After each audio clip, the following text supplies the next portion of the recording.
Hey guys, and welcome back to another episode of AFI's DIYs. Today I'll be showing you how to make your very own floor cleaner. This product is very customizable as we offer tons of different fragrances here at AFI. It would be a great product to add to your line. This recipe will make 2 pounds of our product. We're going to start with our non-fragrance floor cleaner base. This will make up 97% of the recipe, or 1.94 pounds. The rest of the 3% is the surfactant and fragrance blend. This will come out to be 0.06 pounds. The blend itself will consist of 70% surfactant, which is 0.04 pounds, and 30% fragrance, which is 0.02 pounds. The surfactant we'll be using today is Surfonic N120. For other ones that we recommend, check out our description below. Before you start, you're going to want to make sure you stir your surfactant well. To start off, you're going to mix your surfactant and your fragrance. For the fragrance today, we chose Lavender.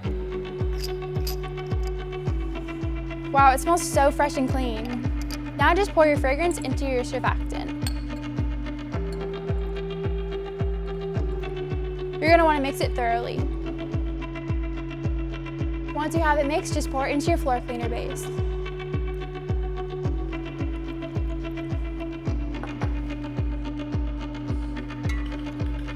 If you see any white chunks, just keep mixing. I promise they'll go away.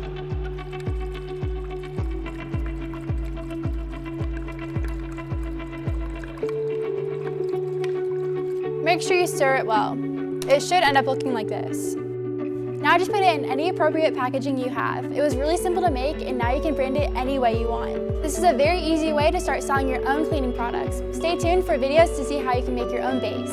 This product cost us about $1 to make, and you can wholesale it for $2 to $3 and retail it for $5 to $6. Thanks for watching this AFI DIY, and if you like this product, make sure you hit subscribe and check out some of our other videos. Bye!